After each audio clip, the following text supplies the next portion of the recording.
غیاث الدین سنجر کی سرزمین پر تشریف فرما ہے۔ سنجر کہاں پر ہے؟ ایران کا ایک شہر سنجر ہے۔ کہاں ہے یہ؟ ایران جانتے ہو؟ ایران دوسری کنٹری ہے نا۔ ایران کا ایک شہر سنجر ہے، اسی سنجر کی سرزمین پر حضرت سید غیاث الدین تشریف فرما ہے۔ ان کے گھر میں ایک بیٹے کا جنم ہوتا ہے، بارکیف۔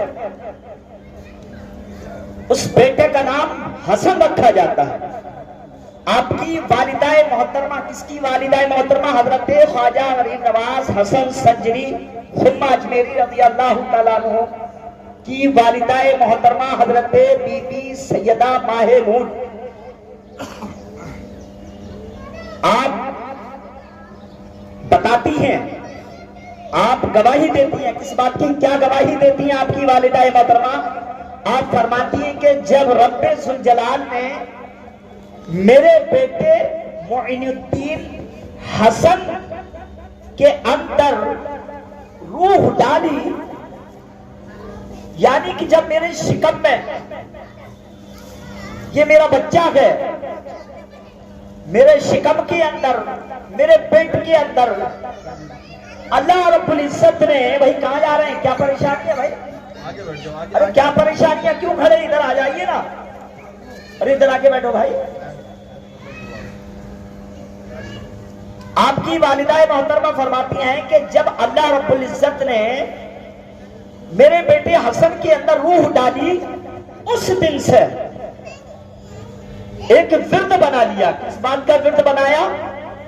میرے بیٹے نے ورد بنا لیا پیٹ کے اندر، میرے پیٹ کے اندر ہے، میرے شکم کے اندر ہے۔ کیا ورد تھا؟ کہ رات کا جب آدھا حصہ گزر جاتا تو آپ فرماتی کہ میرے بیٹے، میرا بیٹا میرے شکم کے اندر سے آدھی رات گزرنے کے بعد یہ ورد بنا لیا تھا۔ کون سا؟ کہ لا الہ الا اللہ محمد رسول اللہ صلی اللہ تعالی علیہ وآلہ وسلم۔ آپ ارشاد فرماتی ہیں کہ جب سے روح ڈالی اور پیدا ہونے تک یہ ورد جاری رہا، روزانہ لا الہ الا اللہ محمد رسول اللہ صلی اللہ تعالی علیہ وسلم کا ورد رات کے آدھے حصے سے لے کر کے دوپہر تک یہ ورد جاری رہا کرتا تھا۔ سبحان اللہ۔ رات کے آدھے حصے سے لے کر کے آدھی رات سے اور دن چڑھے تک، سمجھ رہے ہیں آپ لوگ؟ تو آپ ایسے اللہ کے ولی گزرے کہ ماں کے پیٹ میں کلمے کا ورد آپ کی زبان پر جاری تھا۔ تو آپ کی والدہ ارشاد فرماتی ہے، گواہی دیتی ہیں کہ جب میرا بیٹا ورد کیا کرتا تھا، اس آواز کو میں اپنے کانوں سے سنا کرتی تھی، اپنے کانوں سے میں سنا کرتی تھی، روز کا معمول تھا آپ کا یہ۔ اور آپ کی والدہ محترمہ ارشاد فرماتی ہیں کہ جب میرے بیٹے کا جنم ہوا، کیا ارشاد فرماتی ہیں حضرت بی بی سیدہ ماہ نور؟ ارشاد فرماتی ہے کہ جب میرے بیٹے حسن کا جنم ہوا، پیدائش ہوئی، پیدائش کی تاریخ آپ کی کیا ہے؟ اس مہینے کی جو 14 تاریخ آنے والی ہے رجب کی،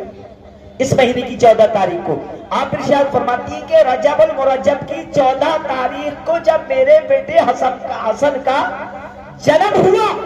اس جنم والے دن میرے گھر کے اندر نور کی روشنی پھیل جاتی ہے، اور جس طرف میں نگاہ دوڑاتی ہوں چاروں طرف فرشتوں کی بارات نظر آتی ہے۔ سبحان اللہ۔ چاروں طرف مجھے فرشتے ہی فرشتے نظر آتے ہیں، اور دیکھتے ہی دیکھتے یہ روشنی مجھ سے اوجھل ہو جاتی ہے، چھپ جاتی ہے، میں حیرت میں پڑ جاتی ہوں، میں ہیبت، میرے اوپر ہیبت طاری ہو جاتی ہے، ہاتف غیبی سے آواز آتی ہے، اے ماہ نور تم گھبراؤ نہیں، یہ نور کہیں اور نہیں گیا بلکہ تمہارے بیٹے معین الدین حسن کے اندر میں نے داخل کر دیا، اس کو دین دنیا، اس کو جو ہے میں نے مالا مال کر دیا ہے۔ سبحان اللہ۔ میں نے اس کو مالا مال کر دیا ہے۔ سبحان اللہ۔ یہ ہے معین الدین چشتی حسن سنجری ثم اجمیری رضی اللہ تعالیٰ عنہ، کہ انہوں نے، ان کا جنم ہوا اور اللہ اللہ رب العزت نے ان کو مرتبہ بخشا کہ ایک وقت وہ آیا کہ اللہ رب العزت نے اپنی اس محبوب بندے کو قبول کیا اور سرکار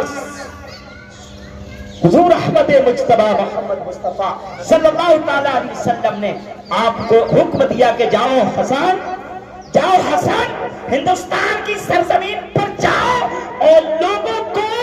سیدھی راہ بتاؤ جا کر کے اللہ کے ولی کامل اللہ کے حبیب کے حکم سے ہندوستان تشریف لائے اور جو آج دیکھ رہے ہیں نظارہ یہ چاروں طرف جو نظارہ ہے یہ جو چاروں طرف فیضان ہے میرے غریب نواز کا ہے سبحان اللہ اللہ کی بارگاہ میں دعا ہے کہ پروردگار عالم جل جلالہ وامنا ولہ ہم سب کو آپ کے نقش قدم پر چلنے کی توفیق عطا فرمائے آمین واخر دعوانا الحمدللہ رب العالمین السلام علیکم ورحمۃ اللہ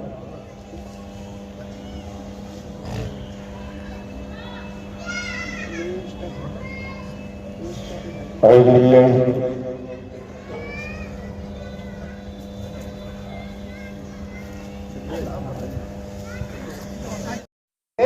کہ جس نے کل میرے پیچھے فجر کی نماز پڑھ لی وہ جنتی اور جس نے نماز چھوڑ دی وہ دوزخی بتانے والا دوزخی جس نے کل میرے پیچھے فجر کی نماز پڑھ لی کون کہہ رہے ہیں آپ کے پیر و مرشد اور جس نے باہر اس کو اس بات کو کھول دیا وہ دوزخی تو آپ کو برداشت نہیں ہوا اور آپ سوچنے لگے خواجہ غریب نواز کہ اگر میرے اکیلے سے جانے سے میرے نانا جان کی امت بخشی جائے کروڑوں لاکھوں تو میں ایک جہنم میں جانا بہتر سمجھتا ہوں اگر میرے اکیلے جانے سے جہنم میں جانے سے میرے نانا جان کی امت بخشی جائے تو میں دوزخی صحیح آپ نے دیوار باندھی اور دیوار باندھنے کے بعد سارے میں اعلان اعلان کر دیا کہ کل جس نے میرے پیروں مرشد کے پیچھے کل فجر کی نماز پڑھ لی وہ جنتی اور آپ یہ کہہ کر خانقاہ میں داخل ہو گئے پیروں مرشد کے بعد اب صبح فجر کی نماز ہوئی تو آپ نے سلام تو پھیرا آپ کے پیروں مرشد نے دیکھا کہ لاکھوں کا ہجوم ہے فجر کی نماز کے بعد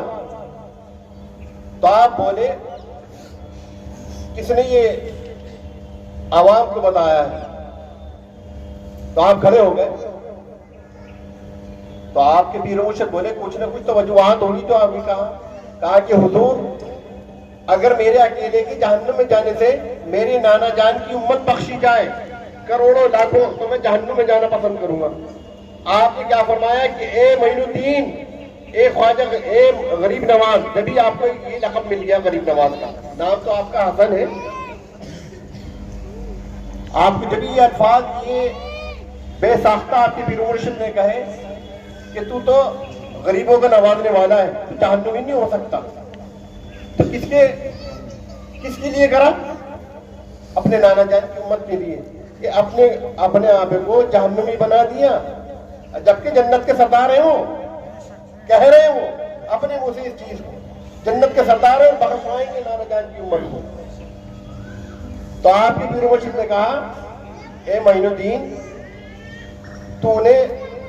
رسول اللہ صلی اللہ علیہ وسلم کی اولاد ہونے کا حق ادا کر دیا تو نے سید ہونے کا حق ادا کر دیا آج جتنے بھی سادات ہندوستان میں تشریف لائے سب نے ہی اپنے نانا محمد رسول اللہ صلی اللہ علیہ وسلم کی سنت کو ادا کرار تبلیغ کری یہ ہندوستان میں دین پھیلایا دین اسلام پھیلایا لیکن اب میرے کہنے کا مطلب یہ تھا اس چیز کے بارے میں کہ ہم جو ہے نا تبلیغ تو نہیں کر رہے لوگوں کی اصلاح کرا رہے ہیں یہاں پر آپ کی جو ہے لیکن اصلاح کروانے کو آپ تیار ہی نہیں ہیں کہ خواجہ غریب نواز کے بارے میں بتا رہے ہیں کہ اللہ کے دین کے لیے انہوں نے کیا کیا قربانی دی ہے بزرگوں نے یہ جو چوکھٹوں میں تم آپ یہاں پر فیض لینے حاصل کرنے آ رہے ہو نہیں یہ ایسی ان کی جو چوکھٹ ہے اسی خالی تم اسی اس میں آ رہے ہو کہ یہاں سے جو ہے نا ہمارے یہاں کاروبار چل جائے دنیا مانگنے آ رہے ہو دین مانگنے نہیں آ رہے تم یہاں پر یہاں تو دین بٹتا ہے یہاں پر مانگ کے تو دیکھیں اللہ کے ولی کے آستانے میں یہ بزرگوں کی محفل ہے نورانی محفل ہے یہاں پر روحانیت ہوتی ہے یہاں پر دنیا داری کا معاملہ نہیں ہے کہ آپ دنیا داری ہو کر اندر بیٹھے ہوئے ہیں بس یہ ہے کہ ہمارے کام بچ جائے یہاں سے تمہیں آخرت کی فکر نہیں ہے